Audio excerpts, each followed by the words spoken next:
Assalamualaikum. Ini masuk hari ke-6 saya isolasi mandiri. Alhamdulillah untuk gejala semakin membaik sih semuanya, kecuali untuk penciuman yang masih belum balik dan katanya memang butuh waktu cukup lama untuk bisa kembali normal.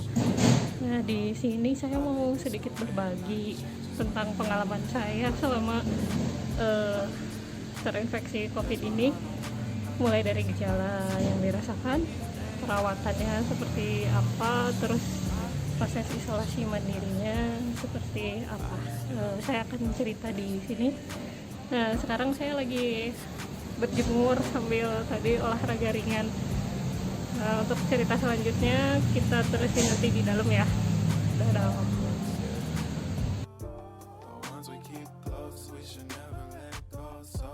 Nah, sekarang kita masuk ke gejala awalnya. Jadi di tanggal 24 November itu, nah sampai kira-kira tanggal 26 November itu udah ada kayak gejala flu gitu, hidung tersumbat, bersin-bersin, tenggorokan rada gatal. Nah, dari situ saya minum obat flu biasa karena mikirnya mungkin flu biasa, soalnya nggak ada demam, terus penciuman terasa juga masih aman semuanya.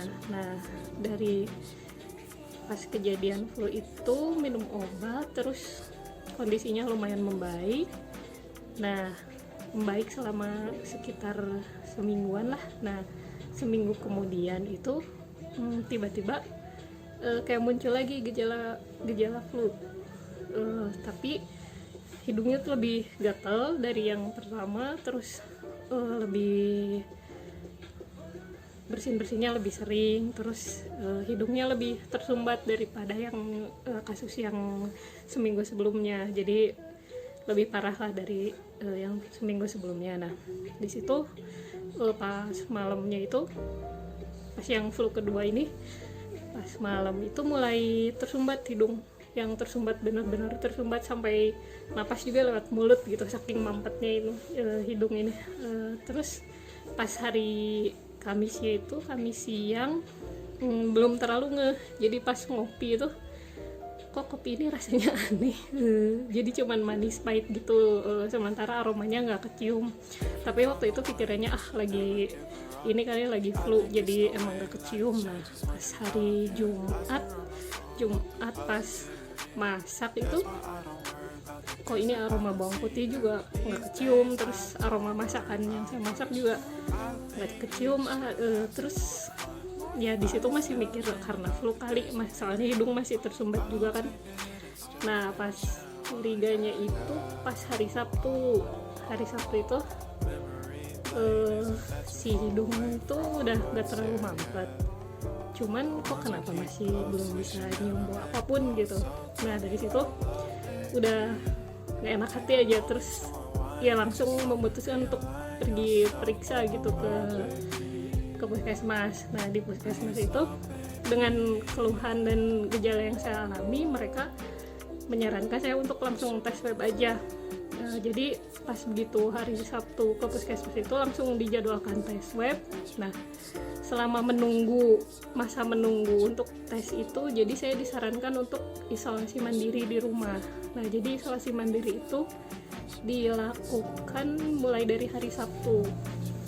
Nah, terus gejala lain selain gejala yang seperti flu itu, ya yang paling utama itu flu, batuk kering, hilang penciuman. Tapi saya nggak ada demam waktu itu, nggak sampai demam. Terus suhu tubuh tertinggi pas saat itu hanya sampai 37 derajat aja. Nah, yang gejala lain yang saya alami itu sakit kepala. Sakit kepalanya itu kayak gimana ya, agak aneh juga sih sebenarnya. Sakit sebelah sini ke sini, terus agak ke belakang juga itu sakit. Nah, paling kerasa sakitnya itu pas kita lagi berbaring itu, kayak kerasa lebih sakit gitu. Tapi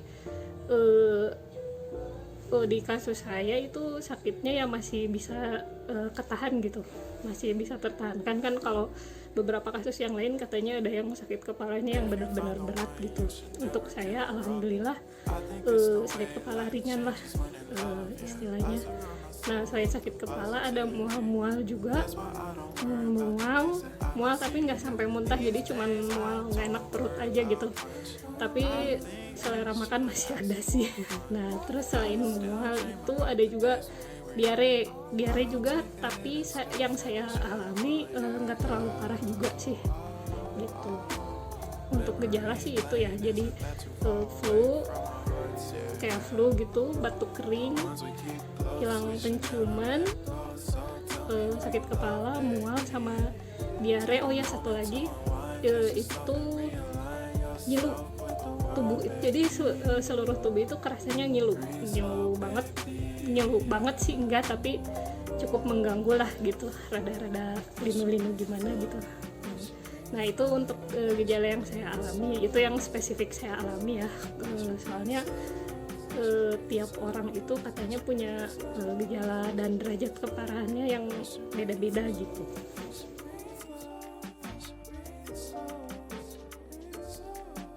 Jadi tanggal 7 Desember itu saya dijadwalkan untuk tes swab yang pertama berdua dengan suami karena beliau kontak terdekat gitu. Terus hasil yang pertama itu menunjukkan kalau saya positif terinfeksi COVID, sementara suami saya negatif, alhamdulillah. Nah, sementara untuk tes swab yang kedua itu hasilnya saya negatif, suami saya juga negatif. Lalu karena saya ada positif, akhirnya seluruh anggota keluarga yang tinggal serumah dengan saya di tes swab juga, dan kemarin hasilnya alhamdulillah negatif semua. Jadi di rumah ini yang positif COVID itu hanya saya saja gitu. Jadi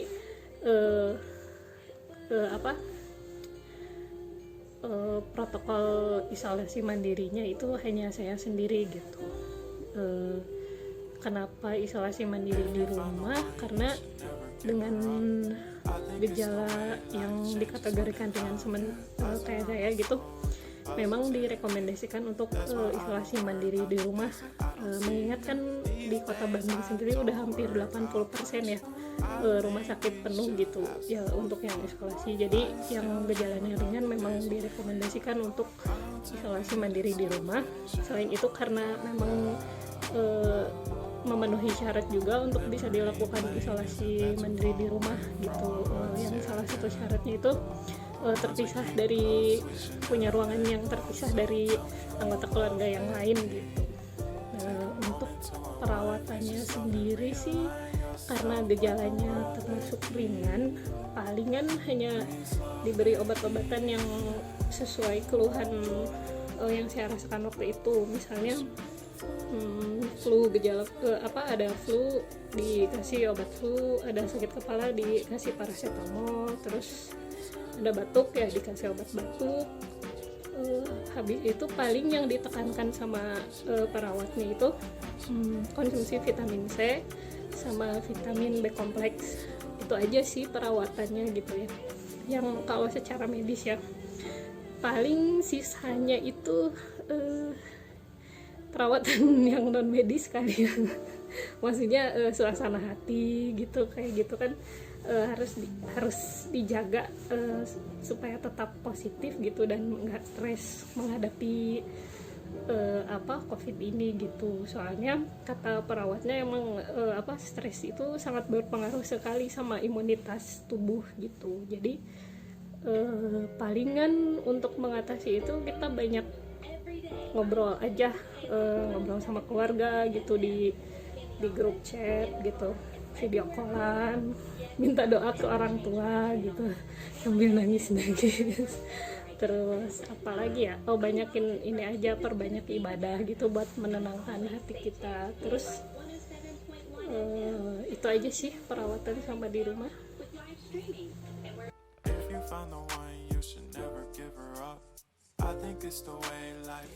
Sekarang untuk proses isolasi mandirinya itu ngapain aja, terus seperti apa itu. Jadi yang pertama-tama itu usahakan kita punya tempat sendiri yang terpisah jauh dari anggota keluarga yang lain. Nah kalau kayak kamar gitu misalnya, dan usahakan untuk kamar mandi itu kita ada kamar mandi sendiri gitu yang khusus untuk kita pakai gitu, jadi nggak bercampur sama yang lain. Nah terus selain itu kita harus siapin alat makan kita sendiri. Misalnya ya alat makannya kita simpan di kamar, terus kalau sudah selesai dipakai kita cuci sendiri gitu. Nanti kalau ada yang mau nganterin makanan kita pakai piring yang itu gitu, jadi supaya nggak terjadi penularan melalui alat makan gitu. Nah untuk personal hygiene gitu kayak alat mandi, alat buat bersih-bersih, cuci-cuci gitu juga harus kita sediakan sendiri. Nah di sini karena kondisi saya nggak terlalu parah, jadi ya masih bisa beraktivitas seperti biasa. Jadi saya cuci baju sendiri, beres-beres gitu. Jadi aktivitas hari-hari itu, jadi pagi hari itu beresin tempat tidur, semprot-semprotin gitu pakai disinfektan, siapa tahu ada droplet yang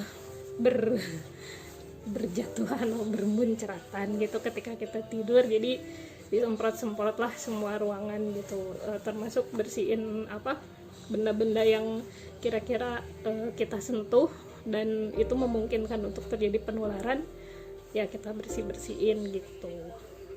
Terus habis itu untuk aktivitas sih kayak hari-hari biasa aja sih, karena sebagian besar aktivitas saya juga di rumah. Jadi paling yang berbeda itu ya nggak masak aja sih, nggak masak, terus nggak beraktivitas di lantai bawah gitu, jadi ya di atas aja terus gitu. Jadi untuk yang biasanya masak nyediain makanan buat keluarga, ya 2 minggu ini dimasakin dan disediain sama orang lain gitu. Terus apa lagi ya, paling ya kerjain apa yang kita suka lah. Misalnya kalau saya sendiri kan suka bikin rajutan gitu, jadi ya memanfaatkan isoman ini sambil ngulik-ngulik pola baru misalnya gitu, sambil ditulisin terus, atau bikin konten-konten untuk tips-tips rajutan saya gitu misalnya kayak gitu. Kalau terus apalagi ya, nonton drakor gitu biar nggak terlalu stres. Terus paling banyakin ibadah. Nah, terus yang sunah-sunahnya itu ditambahin, kan biasanya cuman ya sholat wajib aja gitu, tapi karena kita sekarang lagi isolasi terus waktunya juga banyak waktu luang yang tersedia, jadi ditambahin lah dengan sunah-sunahnya gitu, biar berdoa juga biar kita diberi kekuatan, ketenangan, kesabaran gitu dalam menghadapi sakit ini gitu. Selain itu, ini yang terasa paling bermanfaat yang saya rasakan gitu selama isolasi mandiri ini, itu bikin time schedule harian gitu. Jadi hari ini itu udah dijadwalin jam segini ngapain aja, jam segini ngapain aja gitu. Fungsinya itu supaya kita tetap sibuk terus, jadi nggak ada waktu untuk berpikiran negatif gitu, berpikiran yang yang enggak kayak gitu.